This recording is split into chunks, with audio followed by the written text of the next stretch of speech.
A big crowd is gathered here in the rugged desert country of Southern California, the setting for Riverside International Raceway.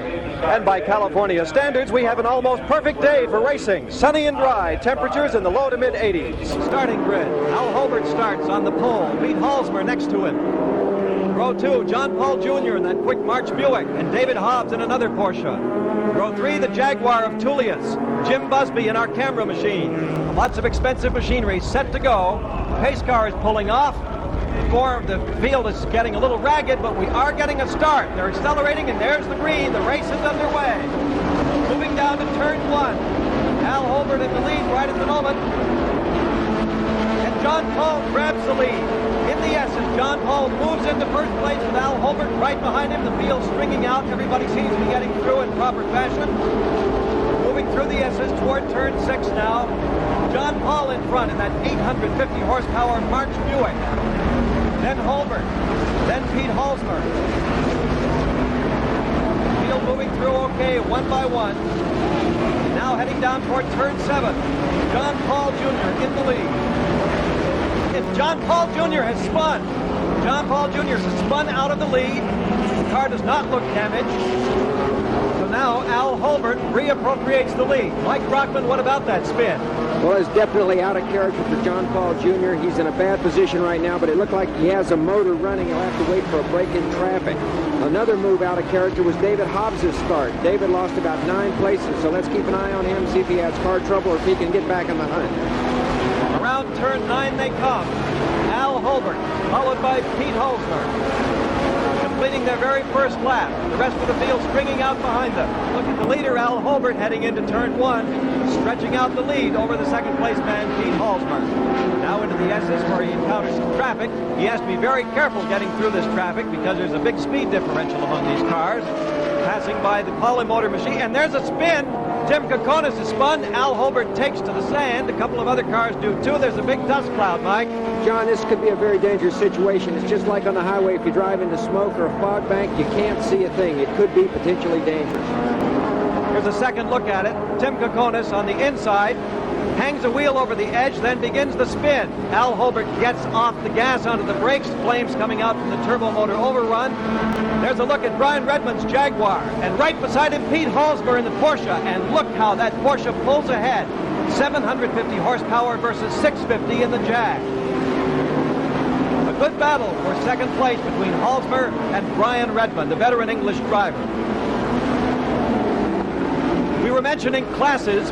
In the GTU class, Lee Mueller leads in the Merkur.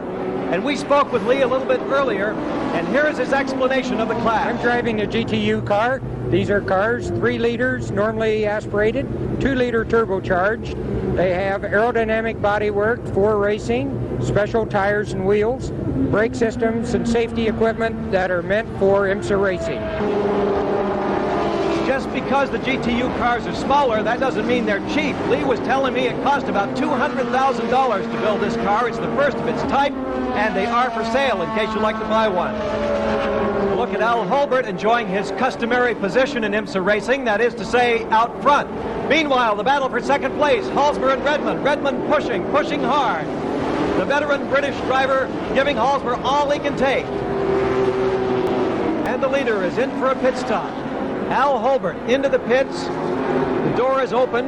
Out comes Al, and in goes Al Unser Jr. Holbert turns around and is now helping Unser Jr.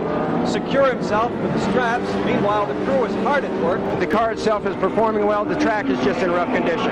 Yeah, we were really a little anxious about our fuel mileage. It looks like we're getting it. I had to back down on the revs a little bit, but we made a third of the race, so it gives us a margin if we have to run harder. So one Al takes a breather, the other Al takes over. Al Unser Jr. at the wheel. He shares the driving with Derek Bell, who is in another race elsewhere this weekend. But Al Unser Jr., one of the top young drivers in America, already scoring an IndyCar victory. More to be heard from him. There's the leader in the GTO class, Wally Dallenbach Jr. Earlier we had a chance to talk with Wally about his car and his class. Well, I'm driving a Ford Motorcraft Mustang with a 351 Windsor engine in it. We're driving in the GTO class, which is based on a production series, and it's got a full race chassis underneath all the fiberglass, but yet it still looks like the stock Mustang. There again is the race for second place. Brian Redmond pulling in front. The Jaguar now leading the Porsche. The car has gone up in the S's and comes to rest in the middle of the track, producing a big, huge dust cloud there. This could be a dangerous situation because you can see it's obscuring the vision. The car is just sitting there. Cars are approaching, and there's a bad hit, a bad accident. He hit that thing a ton. Now a third car is involved. Mike Brockman. John, the Camaro was stuck right in the racing line, and it looked to me like two GTU cars were racing, came into the cloud of dust, didn't slow down, or certainly didn't slow down enough, and ran into the Camaro that was sitting right in the racing line. The 94 car driven by Kerry Eisenlohr, the 48 car driven by Frank Hansowitz. Hansowitz climbing out. You see these three cars, they got through before the cloud totally obliterated the track, and then these two cars were racing into that situation, didn't slow down, and just had an incredible crash. And the emergency workers are coming to take care of the driver, Lisa Caceres. We don't know her condition, obviously, at this point, but we'll keep you posted. We hope that it's not serious. Meanwhile, there is a full yellow out all around the course. The pace car is out. John, can you believe that? The car in second place, the Redmond car, just got hit in the rear by a BMW. I can't believe the driver didn't slow down. You can see the debris on the track. Just an incredible situation. There's Brian Redmond's Jaguar. They're taking the bodywork off. They're putting a new tail section on there. He got hit pretty good. I don't know if there's any further damage other than the bodywork. Meanwhile, everybody's taking advantage of the yellow for pit stops. This has to be an incredibly bad luck situation. This Jaguar's been racing all day with Halsmer and Morton in the Porsche, and to have a situation like this under a yellow, it's just unbelievable. Attrition rate. 20 cars out of the 62 cars that started this event have now dropped out of the picture. Of course, one of the most important ones, the John Paul Jr. machine, that March Buick that went so quickly very early on. The pace car is off. We're back to racing. The green is out once again. Al Unser Jr. putting the pedal to the metal and already pulling out a lead over the rest of the field. Wait a minute, he slowed down on the back straight. Another car just passed him. We'll expect him now in the pits. Coming around turn 9. Yes, he is. He's heading for the pits. Yeah, I spoke with Al Holbert. Holbert said they were having some problems keeping the engine clean when they were running under the yellow. So they're going to take the back off the car. Looks like they're going to look in the motor section. Grim frustration in the Holbert pits. Joy just down the way in the B.F. Goodrich pits, because we now find both B.F. Goodrich cars out in front.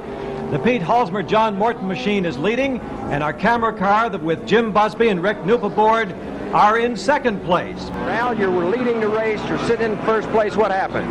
I think their turbo went away. Under the caution there, I was having problems keeping the engine cleaned out. It kept loading up on me, so I had to keep cleaning it out. And so something happened to the turbo now once we took off. Here's a look now at the leader of the Camel Light class. This is a brand new class this year in IMSA racing. And for an update on what the class is about, here's Bill Olson. I'm driving in the Camel Light series. It is a Camel GTP car that has to weigh 700 kilos, that's 1,540 pounds, and uses a production-based engine of 3 liters or less. That's about 180 cubic inches. A long turbo fix for the Al Holbert car, but it's now going back out onto the track. And there, the third place car, David Hobbs, Bruce Levin, pulling over to the side. The hazard lights on, pulling off the track surface. Looks like they are finished for the day. They're out on the back part of the course. And we look at the leader, the B.F. Goodrich Porsche, now making a pit stop. Now down to Mike Brockman in the pits. John, with Hobbs and Levin out, it's given these B.F. Goodrich cars a comfortable margin. Pete Halsmer's coming in. He's letting John Morton get in the car. It's the final driver change. They're taking on fuel. Now remember, their team car has inherited the lead, but they still have to make their final pit stop. That BMW up against the turn 6 wall is a car co-driven by Steve Wilson and Mike Diedel. And the crew is ready. John, this was an anticipated pit stop. When Halsmer and Morton made their stop and their driver change, they knew that Knoop and Busby had to come in. This is right on schedule. They're going to put Knoop in the car. They're taking on their final fuel, fresh tires. This is exactly what had been planned. This is quite an accomplishment for B.F. Goodrich and for you and John Morton. It really is. You know, John and I just get out there and drive it, and the guys have made the thing work so good.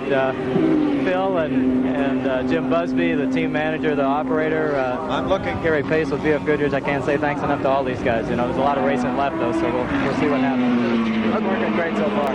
Conversation with Pete Halsmer, and there's his co-driver, John Morton, now out in front. That red tape across the right headlight identifies that car for the pit crew. There's a look at the first place car from the second place car. The team running in tandem, running just like a train, being very careful in these closing stages of the event. And this, of course, is the first victory for BF Goodrich. They've taken on the major tire company, and this will be especially sweet for them to beat them in big-time GTP competition. John Morton in the lead car, Rick Knoop in the second car, and here they come to take the checkered flag. They have won the Riverside GT. I'm with Pete Halsmer and John Morton. I can't think of two guys who deserve a win more. You've done an incredible job. You've been nipping at it all year. You had BF Goodrich on the front row, and now you've won it. Well, we sure have. It's been an awful long time, but this car ran flawlessly with these BF Goodrich tires. We had just no trouble, and I'm so thankful I can't tell you. Well, both you guys did a flawless job. Thanks, Mike. I can't ask for a better guy to drive for me. You know, the only thing I was concerned about was if something happened to the car. John is just a super driver. I'm really happy to be able to drive with him. The BF Goodrich people, Busby's operation, the crew, you couldn't ask for a better deal.